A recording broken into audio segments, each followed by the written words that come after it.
Are you considering working remotely or maybe working from home as you start your career?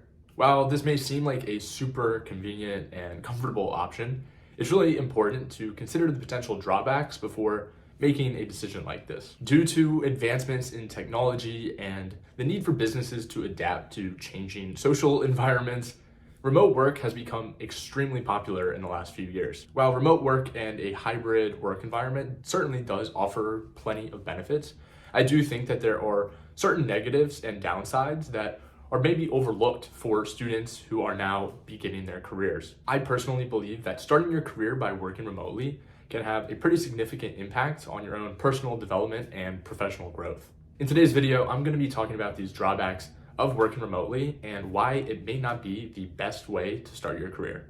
But before I get into those topics, I do think it's important that I provide a little bit of context. My name is Cameron and I am a finance professional working here in New York City. My current role at JP Morgan has me in the office about 4 or 5 days a week, but my previous role was a hybrid work environment, which meant realistically I was in the office maybe 1 day a week, maybe. And although I've only been in this new role for about 6 weeks, I've already noticed some pretty big changes to my experience and even my own internal thoughts about myself and my career. Because so far in my relatively short career, I've already seen both ends of the spectrum, I do think that I can offer a relatively unbiased outlook on this matter. So let's get into it. So probably the biggest drawback to working remotely is that it can very significantly hinder your own professional growth. If you're hearing this should be a very major red flag, since the beginning of your career is really all about setting yourself up for long-term success. When you're working remotely, you miss out on a lot of the opportunities to learn from some of those seasoned veterans in your industry. Chances are you also won't receive quite as much feedback on your own work. And also, obviously, you won't build as strong of relationships with your coworkers. These relationships and opportunities for growth are absolutely crucial for the beginning years of your career. When you physically go into the office, you have the opportunity to interact with colleagues who have been in the industry much longer than you have. These people have way more experience and can offer you a ton of insight into how to make it in your career. I also think you just get better feedback when you're interacting with people in person. And obviously this feedback is then what allows you to learn and grow in your role and responsibilities. And this is such a huge aspect for getting those promotions, showing that you can grow and that you can perform your job at the next level. This feedback on your work can still obviously be expressed through a Zoom screen, but it is so different in person. I think delivering news, whether it's good or bad, just hits differently in person.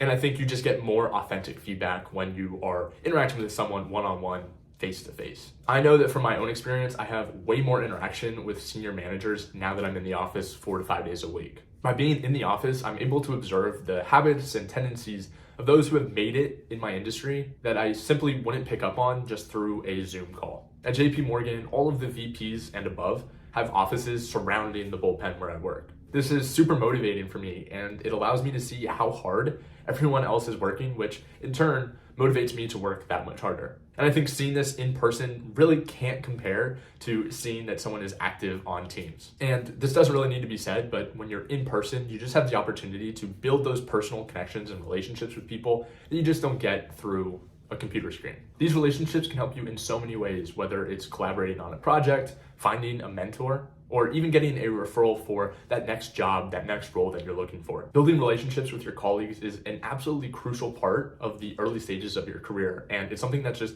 so much harder to do when you're remote. And trust me, the conversations and the relationships and the bonds that you create being in person, being in the office, are so much more rewarding than those awkward coffee chats that are forced by a Zoom call. Trust me. Another drawback of remote work that I've witnessed so far is that it limits you to new perspectives and ideas. When you're working in an office, you have the opportunity to collaborate and just conversate with people from all different backgrounds and learn from their multitude of experiences. And this doesn't just have to be in a professional setting, a professional context. I know where I sit basically in the middle of the bullpen, I'm able to hear so many different conversations. And through these, although I'm obviously paying attention to my work, I still pick up bits and pieces of other people's lives and experiences. And this has been so valuable for me and is obviously one of those things that you can only get in an in-person environment, because when you're working from home, it's only you in that room, most likely. You're not hearing those other conversations that happen naturally. And I think that is so overlooked right now in the media and when people think about remote work. Hopefully everyone now understands the benefits that come from being exposed to a diverse set of ideas.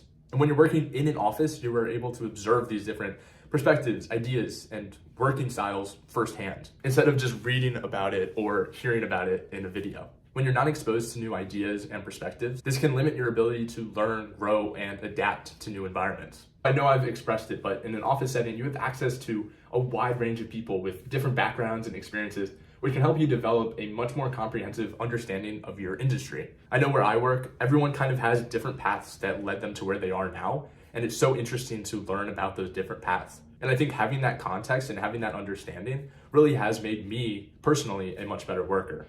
The last drawback is very unfortunate, and it is that working remotely can lead to those feelings of isolation and loneliness. While technology has made it much easier to stay connected, it's just not the same as face-to-face interaction. Building relationships with colleagues is not only important for your professional growth, but also for your own mental health and well-being. When you're working remotely, literally by definition, you're not having as much interaction with other people as you would if you were going into the office. And this doesn't just mean your coworkers. For myself, this is my morning commute through Grand Central where I'm seeing thousands of people. It's the act of going and getting lunch and having that interaction with the person handing you your sandwich. Picking up a coffee from a barista instead of going into your kitchen and brewing it yourself. There's tens, hundreds, if not thousands of small interactions that you're having with people every single day when you decide to go into the office that you just don't get when you're sitting in your room alone. Going into the office has made me feel so much more part of New York City. And honestly, every single night when I go to sleep, I truly do feel that I lived a full day. It doesn't need to be said, but obviously the lack of interaction can lead to feelings of isolation and loneliness, which can negatively impact your mental health and well-being. Sure, when working remotely, you can still see your other friends and family in person when you choose, but it's important to have social interaction and build relationships with your colleagues to maintain your mental health and well-being. Think about it. You spend the majority of your day and honestly your life at work, and it's so much more rewarding when you get to do this with people you are close with and enjoy spending time with. So while remote work may seem like a very attractive option, it is so important to consider all the potential drawbacks before making a final decision. Starting your career in an office environment can provide valuable opportunities for growth, learning, and relationship building that can help set you up for success in the long run. Remember, it's those connections and the experiences that you have early on in your career that compound into something amazing later on down the road. So you really may be limiting your own professional development and opportunities for success if you work remotely. And no, I'm not saying it's not possible if you choose to work remotely. I know there are so many situations where that is the best thing to do for yourself and for your family. So I'm not trying to be ignorant to that. I just believe that early on in your career is that time to really put in the work and make those sacrifices to allow for that long-term success. And I think making that decision to go into the office, while it may not allow you to sleep in quite as late, has so much benefit for you down the road. And unfortunately, I think some people are just afraid of that discipline and the effort that goes into it. As I said before, I think this topic is very much overlooked in the media. Obviously, it will take some time to see the long-term effects of this massive switch to remote work. But all I know is that I personally am so grateful that I made the decision to switch back to a more traditional format. Let me know if you want a full pros and cons list to working 4 to 5 days in the office. This is something that I'm super passionate about because I've seen how much it's transformed my own life. So I want to make sure that I can help as many people as possible feel the way that I feel and achieve that success that we're all looking for. If this is something you're interested in, definitely subscribe to this YouTube channel. I post 2 new videos every single week, and they're all about helping you become the best version of yourself professionally, socially, and financially. As always, if you have any questions at all, you can reach out to me on Instagram, connect with me on LinkedIn, and with that said, I'll see you in the next video. Peace.